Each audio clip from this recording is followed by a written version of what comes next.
Good. All right. Last night was the WWE's Survivor Series. Big tradition down around Thanksgiving time in the States. I remember growing up, and that's what basically the Survivor Series reminded me of. It was like a Thanksgiving holiday pay-per-view. Like, you get the family together, you sit around, and you just watch the show. And last night, I'm going to admit it, I actually enjoyed some of it. There was a lot of it that I was like, okay, I see where they're going with this.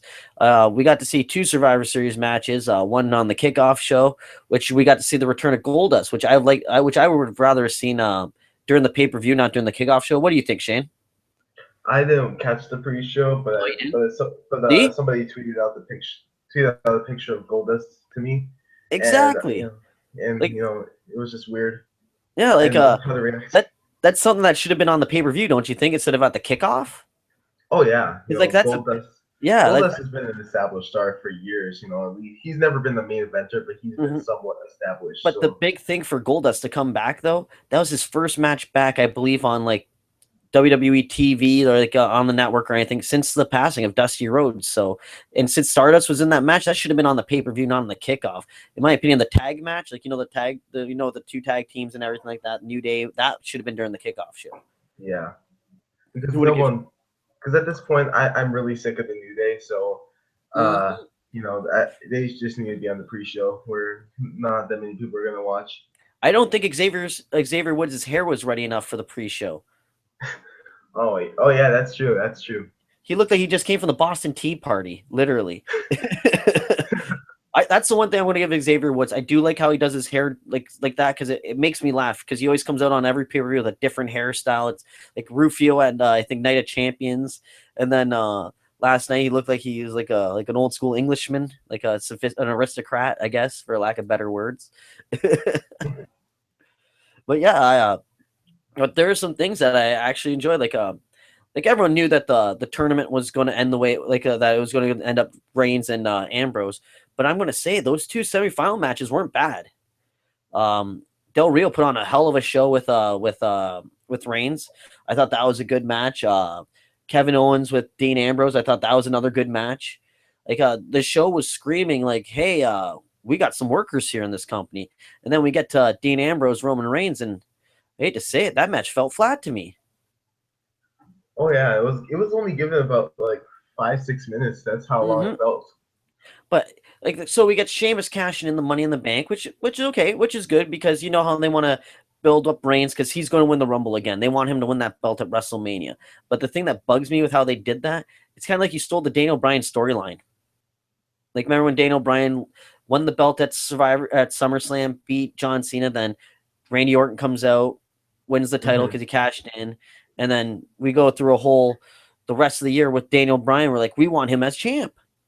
And now they think they're trying to go with the same thing with Roman Reigns, but the fans aren't clamoring for that. Well, the fans would have been, I think, what the fans would have accepted a lot more. I think I would have accepted a lot more. Actually, I know I would have if Dean Ambrose would have turned on Roman Reigns. Like Reigns hits the spear, but Ambrose hits the ref. Like he spears through both of them. He spears the ref and Ambrose. Triple H comes down. He's going to act as the ref to count the pin. Does the 1-2 middle finger to Reigns. Reigns gets in his face, pedigrees him. Dean Ambrose covers him. 1-2-3. We got our new champion, corporate champ. I Yeah. think that would have been a much more intriguing storyline for Roman Reigns going further instead of this now. Well, I got to get up and fight. Because last night on the network, like when it all went off the air and everything that, it came back on to show Roman Reigns leaving the ring. And not a single member of the crowd was cheering for Roman Reigns or like good match or anything. No one did nothing. And that is bad for a guy that's going to be your next top guy. Like, did you notice the lack of crowd support for him last night? Oh yeah. Everybody was rooting for either Ambrose or Owens to win the match. At least win the belt. And even Yes. for Sheamus, there's no support. I really Nothing. think that I really think that they did the worst case scenario. I think that Mm-hmm. they might have been a little bit better if even Reigns won and it wasn't clean. If he turned Mm-hmm. heel, I think that it would have been a lot better than what they did last night. Like Yes. last night, it didn't benefit anybody. It didn't benefit Ambrose. It didn't benefit Reigns. It didn't benefit Sheamus. Even though he's champion, he's not going to Mm-hmm. get made of that booking. He's just going to be a transitional champion for Roman Reigns. And I think Yes. Reigns is going to win the belt at the Rumble. because they're not gonna keep it, the belt on him for that long. I think he's going to lose the belt soon. Like Sheamus is going to keep it for a bit. He's going to lose at the Rumble, but not to Roman Reigns. I think Reigns is going to win the Royal Rumble matchup. I honestly think Brock Lesnar might come out of the fold and just beat Sheamus up because I think that would be a good world title match. Oh yeah, but I don't know. Brock Lesnar's a face now, right? Yeah, Brock's a face. Yeah. But honestly, I feel like Brock might win the Rumble. That'd be something because I don't think has Brock Lesnar ever won the Royal Rumble. I think he may. I don't think so. Actually, yeah, 2003. Okay, yeah, he did. And why not? Like Brock's probably, even though he wasn't on. Yeah, I'm talking about him as if he's the most over guy on the roster. He wasn't even at the show last night. Like to me that even that Divas title match wasn't that good.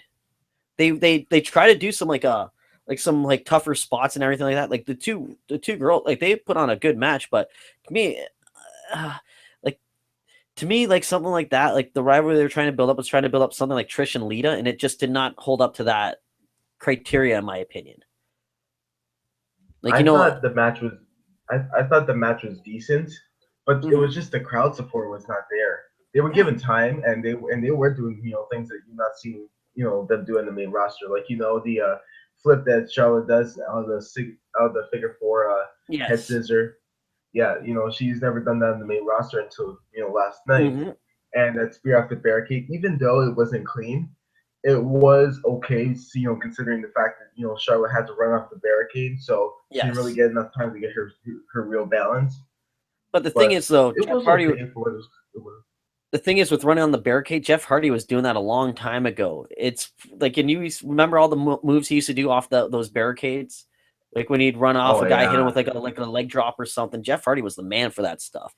That's all they had to do, is just take something out of his page book or his playbook. I mean, but I thought that match could have been better. If I guarantee you, if it was on NXT, the crowd would have been nonstop cheering for the match because that's a match that people on the main roster wanted to see.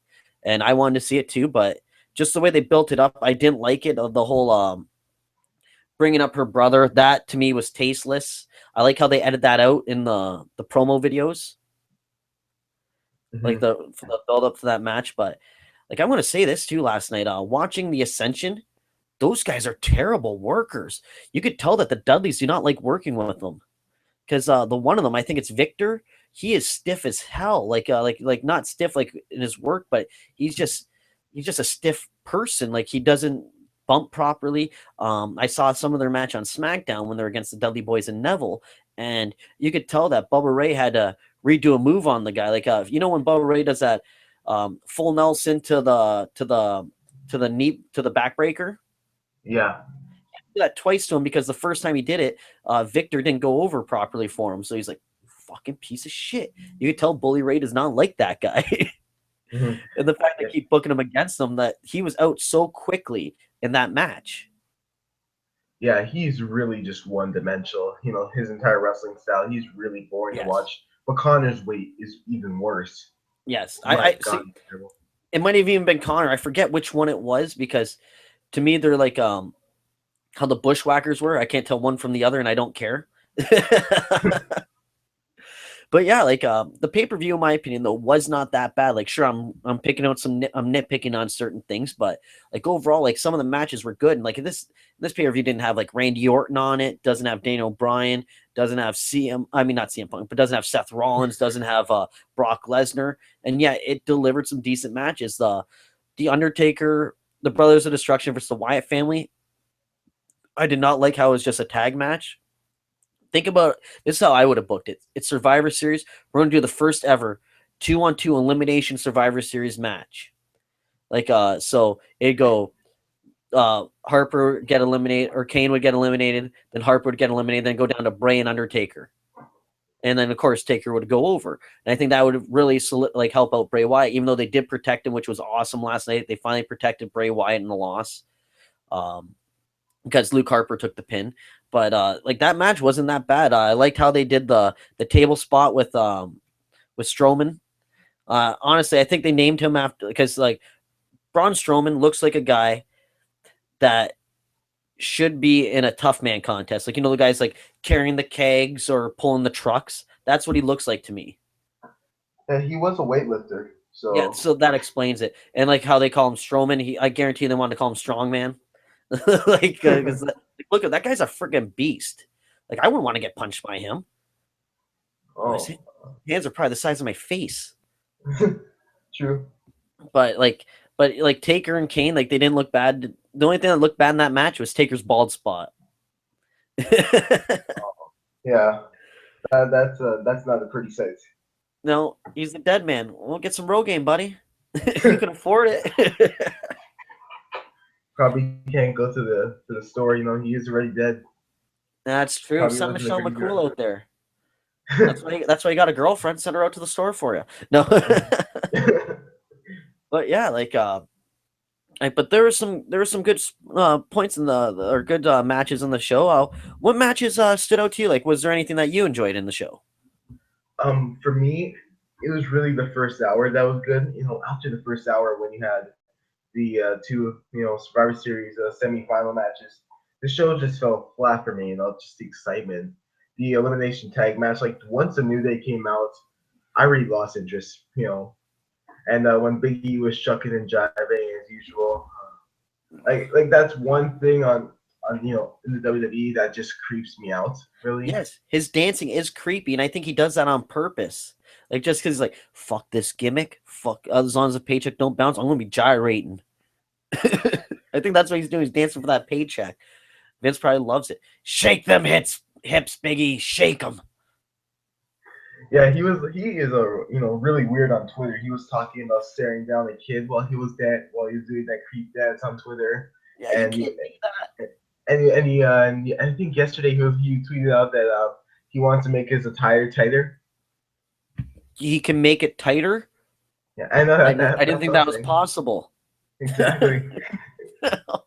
Cripes. He needs to wear some friggin' knee pads. I'm on Mad Jean's kick with MG's kick on that. Like, that guy needs to wear some friggin' knee pads.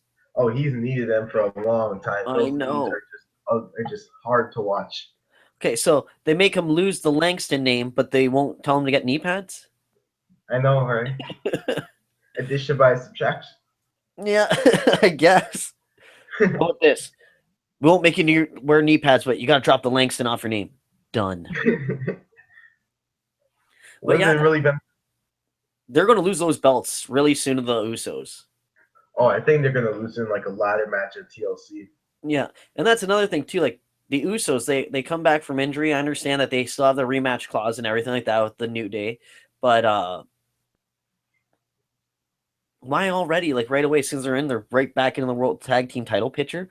I'd rather see the Dudley Boys win the belts and the Usos go into a package with them because the Dudleys are so seasoned that they can really help the Usos with their background and everything like that.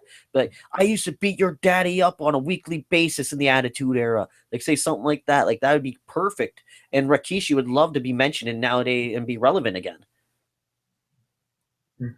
But I think MG says it best that the Usos are the John Cena of the tag team division. Yes, they are, and I even brought that up too. The Like, moment they come back, they're the tag team title picture again. yeah, and the thing too, like they can be entertaining. Like to me, their entrance takes way too long. You could tell the one guy's like losing his voice when he's screaming to the fans. What do we say? Oos, you say oh. Oops. So I say so, like so what? Get the hell off my TV. I like But the I'm Honka dance. That's probably my favorite part of the Usos. but the thing is too that they're showing their heritage and everything, which I respect about that. But it's like I have no idea what the fuck you're saying. Part of my French there, and it's just like it's the same thing every week. Like just to get the build up to their theme song to hit. It's like why don't they just do that? Like I would really like to see them come out with like a manager, like a good manager. Like remember when the Islanders or the Wild Samoans or the Islanders, whatever they were called, and then the Head Shrinkers, they had a guy like Captain Lou.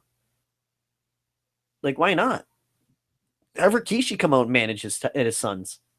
I think it'd be good because he did it for The Rock. He did it for the people when he hit Steve Austin. So, but I don't know. To me, I can't get behind the Usos. I try, but the only time I can get behind them is if I'm gonna pushing on a flight of stairs, like when Randy Orton did that to some legends back in the day. But in all, though, for what the WWE has been putting together for pay-per-views, this one was not bad. It wasn't as good as Hell in the Cell because, of course, we had Undertaker take on Brock Lesnar, but I think Survivor Series was not that bad. And just in case everyone's wondering, we are not going to go through match by match. We're just talking about what we liked and what we didn't like about the pay-per-view. Because I guarantee you that everyone's seen the pay-per-view by now. If not, watch it on the network, stream it. I don't care how you watch it, but that's Survivor Series. Like Survivor Series was awesome growing up. Like I used to love it because we used to get huge feuds. Like you get one of my favorite Survivor Series was when Hulk Hogan took on the Undertaker for the world title, and Ric Flair came out, interfered in the match because Flair had that huge beef with they're trying to build up a Flair Hogan storyline with Taker involved, which was cool. And then like earlier in that show, you had Ric Flair and his team taking on Rowdy Piper and his team. It was a good pay-per-view. It was a good flow, good format. And that is something that that this pay-per-view it didn't have. Like, because to me that's one of the best Survivor Series, but it was a lot better than Randy Orton versus Big Show. I'm going to give that 100%. I'm going to say it's been better than previous Survivor Series. Because do you remember that one where it was Big Show versus Randy Orton? Fans were chanting, "We want a refund." Oh yeah, what's that? 2012 or 2013? That was just horrible. Exactly, but this year you did not hear fans saying, "Hey, we want a refund." They just kept their mouths shut. I think they might have been saying that under their breath after the conclusion to the pay-per-view. Yes, and if I noticed too, like it seemed like a lot of times the crowd was muted a lot of times during that show. It's a lot of times they were chanting, they were trying to get a "Let's go Roman," then a "Roman sucks" or "Roman sucks," like the John's "Let's go Cena, Cena sucks" chant. But like a lot of times, like people weren't even really doing that. Like they were more chanting for Alberto Del Rio or Dean Ambrose. They were not chanting "Let's go Reigns." I think the only people that were was the loudspeakers. Yeah, it's really weird. He's gonna get solid booking. He's gonna be getting main event booking, but he's not gonna be Cena 2.0 to say Yeah. to say the least. He's not gonna be that. He's not gonna be the top guy for so long. He's gonna get probably a run at the top for maybe about a year or two at best. Mm-hmm. But I don't see him being a long-term top guy. Me neither, because as of like right now and everything with how things have been transpiring in WWE, the fans have been putting their mouths, like they've been being very vocal about who they want as their main guys and stuff like that. And if the WWE continues to ignore that, they're going to start losing shareholders or stockholders. Their stock will drop, and that's what's really shocking. It's like, why aren't you putting the belt on a guy like Dean Ambrose? Like, why not? Like, give him a shot. Who cares? Like, we've seen Sheamus champion like what 8 times now, 8 or 9 times, and no one cares about Sheamus. So what is he's going to be in Teenage Mutant Ninja Turtles 2? I barely even like the first movie that they did, the remake. That's the thing. I thought that they should have given him the belt after Mania to promote that movie, because it's not that if it's gonna be a good movie or not. It's gonna give him more publicity, and it's gonna give the company more publicity. And if you book him right, maybe you get more eyes to the product. That's Which is true, because if I'm not mistaken, he's going to be Bebop in the new movie. That's the Warthog. Yeah, because Rocksteady's the Rhino, I think. But which I think is going to be a good role for him. He's got the hair, he's got the size and everything. Which Vince really loves the size on Sheamus. And Sheamus, like, he's not that bad, but I find it really puzzling that it took him 2 broke kicks to take down Roman Reigns after this guy took a Dirty Deeds finisher in the match. He just fought two matches that night, and then you're telling me it took 2 brogue kicks? No, it only took Daniel Bryan. What was it? A pedigree than an RKO. I think it was just a pedigree. Actually, I think you're right. I honestly think you're right. But that just shows you, it's like, okay, so you guys believe in Reigns that much that he could take 2 finishers, but Daniel Bryan can't? Come on, the Roman Empire. Yeah, that's true. Like they said, Rome wasn't built in a day, but this guy's interviews, he needs a lot more work. I'd rather see Roman Reigns just go out there and fight. I like some of the spots in his match with Ambrose, like when he did that Superman punch when Ambrose came off the top rope. That was kind of cool. Yeah. It was a good spot. But I just could not get behind Reigns winning. Like Ambrose hits you with his finisher, you kick out, you hit him with one spear, and he's done. No, I think he hit him with two. Like the Okay, first one was really messed up. The yeah, first one was like really ugly, and then the second one was pretty nice. yeah. Which it was just it was weird because the match just ended so quickly, and there's about 20 minutes left in the pay per view, Mm-hmm. and then Triple H came out and confetti was coming from the rafters, and it was just really weird. Oh yes, and then the funny thing too is like I noticed that when Reigns was in the ring still with Triple H and the confetti was coming down, I noticed Charles Robertson was still right at ringside. I'm like I said to my buddy, I'm like Sheamus is cashing in. He's like, what do you mean? I'm like, there's no way the ref would still be out there unless he's cashing in. And I hate how long it took for them to signify that he is going to cash in. Like you know what I mean? Because he came down, handed the ref the briefcase, and the ref's like, here he's cashing in, and then it took like a minute for them to ring the bell, and then Lillian Garcia had announced to the crowd that he's cashing in. We all know how Money in the Bank works. He's I coming down know with the it's briefcase. really. You don't have to I announce that he's really. cashing in. I really feel like they need to start booking the Money in the Bank briefcase like the hardcore title. Where it could just happen anywhere, and Mm-hmm. you don't have to announce it. Like we already know what's gonna happen. So Yes. it just it should have more shock value, and it should have like more mystique to it. Like, Mm-hmm. oh yeah, this guy's talking to Triple H backstage. Maybe this is the time where so and so cashes in right here, right now. Like when Edge did it. Like when Edge did it the first time when he came out after Cena won the Elimination Chamber, that was smart. That was awesome. The way they did Yeah. that. Like I really like that because he handed Vince the briefcase and Vince is like, prove me right. Because everyone kept saying, oh, Edge isn't ready. Edge isn't the guy to do it. And Vince is like, no, fuck you. I think he's ready. And so that's why he's like handing him the briefcase, like, prove me right. And what did Edge Hmm. do? He could have been like he was such a good champion that they completely did not give him a good enough title run. Oh yeah. That was like a month title Yeah. reign. Yeah, it was like he held it just for a pay-per-view just so Cena can get his like 10th or 12th or whatever. It seemed like they were just passing the belt back and forth just to try to get him to pass Ric Flair. And that's what I really think they're going to do with the U.S. title. First, he's going to pass Ric Flair on that, and then do it on the world title. Yeah, they did the same thing with Cena and Orton, and then Cena and Edge. Like they just Yeah, passed back and forward, and it just of course you're gonna get 16 title reigns that way. yeah.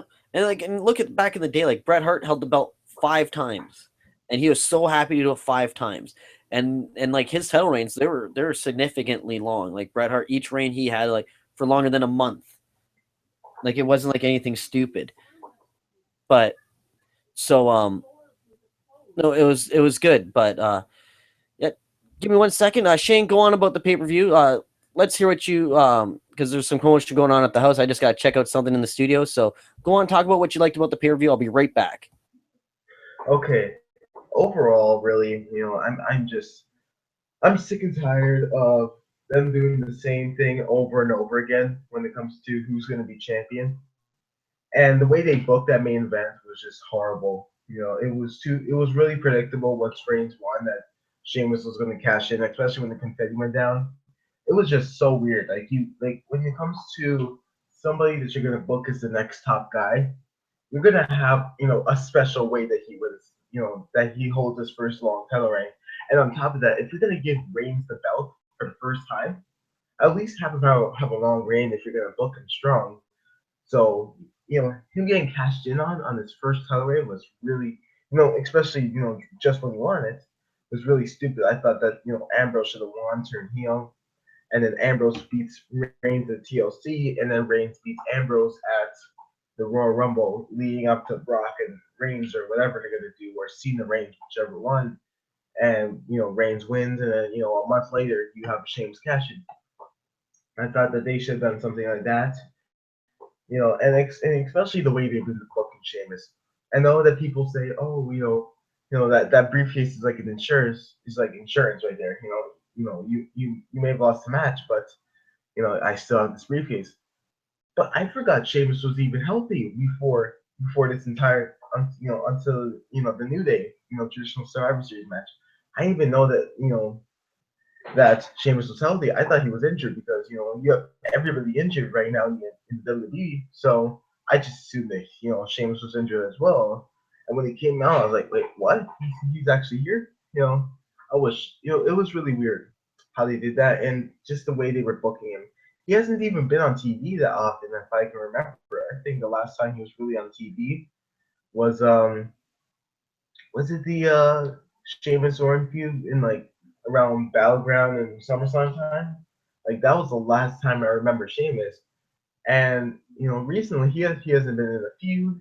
He just got into a tag team with Wade Barrett. It was just really weird. And overall, I thought it was just a terrible decision right now for Sheamus to win the belt, and we already know where it's gonna go. Reigns is not gonna become a sympathetic babyface because Sheamus beat him. Like if Dean Ambrose beat him, at least you have something there. Even though people are gonna go nuts for it, you're gonna Mm-hmm. have people that are gonna go against Ambrose because how good of a heel he's gonna be. I think Ambrose would be a phenomenal heel, as you've seen in like FCW and and all over the Indies. He's been an incredible heel, and I think that he could just turn fans on him like that. I really do, and I think that that's how you make Roman Reigns somewhat of a sympathetic babyface.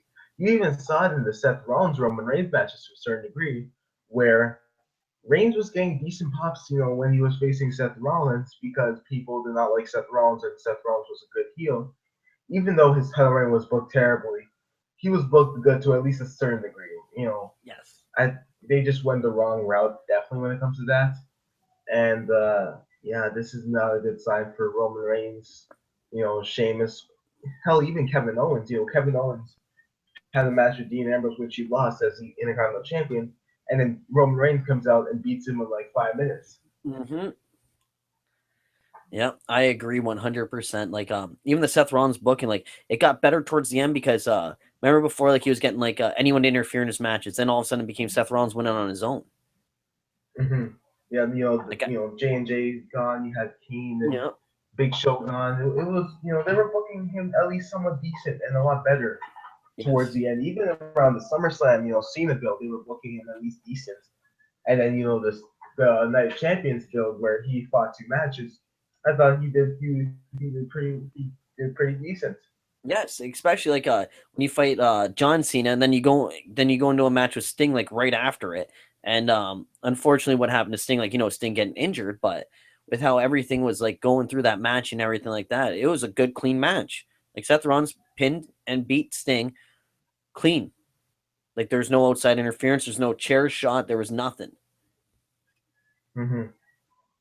That's one thing that upsets me about this tournament, and you've seen it in every other company basically that ever has a tournament, where you at least send a signal that maybe this guy will become a big star or win a Hmm. championship one day. And they had an opportunity to do that, especially when you had Kalisto beat Ryback. I thought that Kalisto should have beaten Del Rio, and even at least you had them beat two guy at least established to a certain degree, and that could have been a start to, hey, we might take Kalisto a little bit more seriously. Why don't you guys start getting behind him, and then you can have him go into the role a lot more if you split him from Sin Hmm. Cara, and then Kevin Owens could have been, well, kind of was, you know, you know, somewhat, signal as somewhat of a main eventer. I don't know, more than he was after the Cena feud, but I think Owens is gonna win the belt one day, but I don't think anytime soon. And Hmm. then Ambrose, I don't think that this will ever be Ambrose's title reign in the near future. I thought that this was the only time to give actually Dean Ambrose a legitimate title reign, and even if it was for 2 months, it would have been at least somewhat satisfying. And I don't think he's gonna get the belt in his career. I really don't. it seems like he's not going to.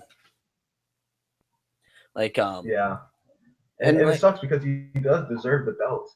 he does. Like he organically got over with the fans.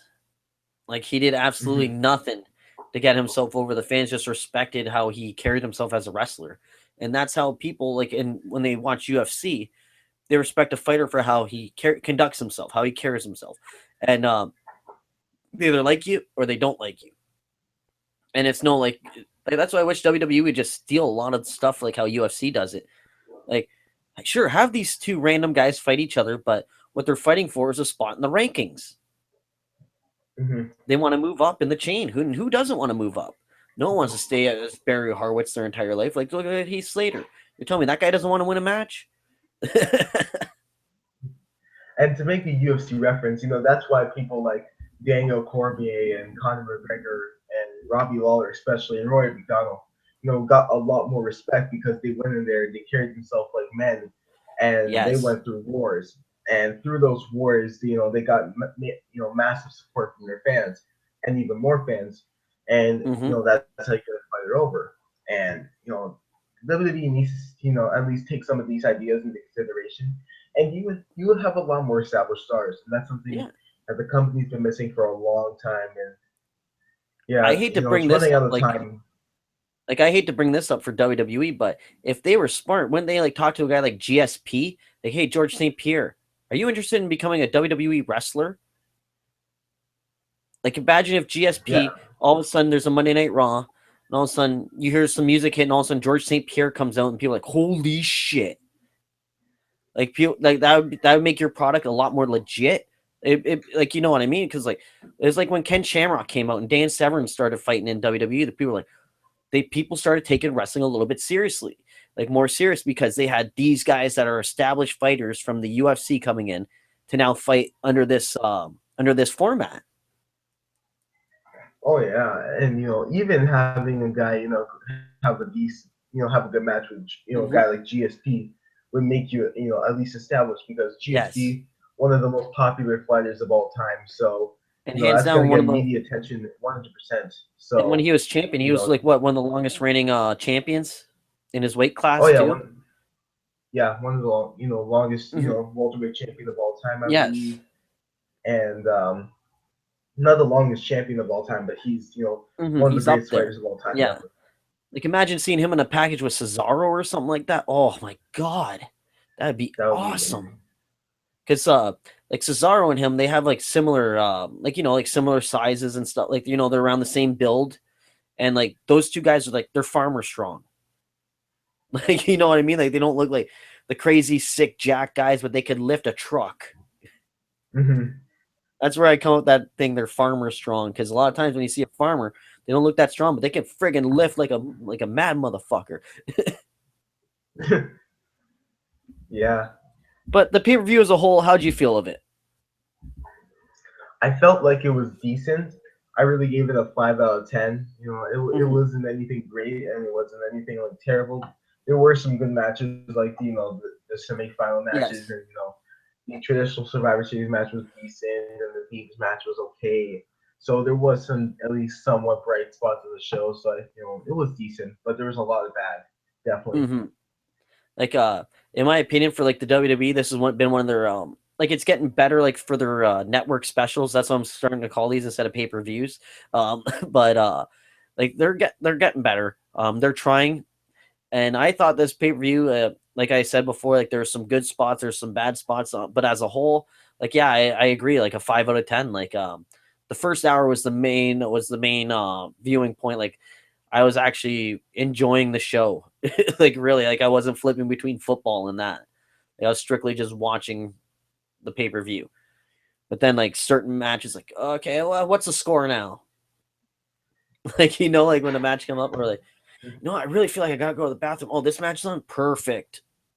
It was like one of uh, those. yeah, every single round there's at least like 2 or 3 matches that's like that.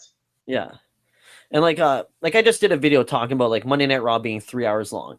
And since I have you on here, do you feel that the 3 hour format's too long for a show? Oh yeah, you just have a lot of filler, a lot of things that shouldn't be on the show with Monday Night Raw. That's your flagship show. Like, why would you Yes. have a guy like Heath Slater, or Titus O'Neil, who's doing nothing right now, be on your flagship show? What's that going to send a signal about? Mm-hmm. You're just going to throw anybody on the show? And to Like, be you really, and you can't build any real storylines throughout 3 hours. You can, mm-hmm. and plus the wrestling, you can have long matches, and then have a promo on the show, but just one. don't have like two or three. It just drags on. Oh yes, and then a thing like I watched main event the past like a couple of weeks ago, and I never really watched main event, but it's 1 hour long, and it wasn't like oh this guy's talking, this guy's talking. No, it was just straight match, match, match, and here's the little thing that happened on Raw. I was like, this is awesome. This is way better format. Like that's why I really like NXT a lot because it just flows. Like, you Hmm. know what I mean? Like here it's like you get some talking, then we'll get a match, and before the match even starts, we got a commercial break. It's like, what? Like I'm not going to be watching this shit on an app. I'm telling you that right now. Yeah, my cell phone Yeah. does enough. I have so many incidents, during Raw when it's like halftime or something, and I just like take my laptop and I'll listen to the live commentary. Adam James does, Yeah. and I just go into my room and I just lie down and I listen to it, and I can't even watch Raw because it just drags on so long. Oh, it's terrible. I've not made it through a 3 hour Raw in so long. I cannot remember the last time I went through an entire Monday Night Raw without switching the channel or doing something else while the show's on. Like I've Like had it. for me, it might have been like 2 years since I've done that. It's just really been, it just drags. I think the brand extension is one of the biggest problems because if they dropped it, like since they dropped that, so now you're seeing like guys on both shows. Um, but if they dropped Raw to 2 hours, well, those guys we couldn't fit in those 3 hours. Guess what? We're going to showcase them on SmackDown, and the week after we're going to showcase different guys on SmackDown. Just to make so everyone's in the rotation. Exactly, and it gives you a better chance to build more stars, Yeah. gives other people more time, and it makes more even titles like the IC title or the US title seem more legitimate hmm because now they're getting prominent on SmackDown or on Raw. Throw everything on Raw, and it just drags on, Exactly. and nobody And cares. yeah. So the pay-per-view we both didn't hate it, so that's something to look forward to, WWE fans. And if you haven't seen Survivor Series, take a look. Leave some comments. What did you like? What didn't you like? Just leave a comment. Let us know what you think, and we'll talk to you again soon. With that, we're going to wrap things up. And honestly, hope you enjoyed the video and hope you enjoyed Survivor Series because it wasn't that bad. Shane, plug your Twitter and stuff so everyone knows where to follow you. You can follow me on Twitter at Shane Sure, and then same thing for my YouTube. Repeat that because your mic cut out there. I couldn't hear you. Oh, my Twitter Sure, which is SHER, after Mm-hmm. the Shane, and then Yes. my YouTube channel is Shane Sure, same thing as my Twitter handle. Uh, awesome. Guys, check out Shane's page. Follow him on Twitter. Show some love. That's how it is in the wrestling business. Show some love or everyone's going to hate on it. That being said, everybody have a good one and hope you enjoy Raw tonight. Peace out, guys.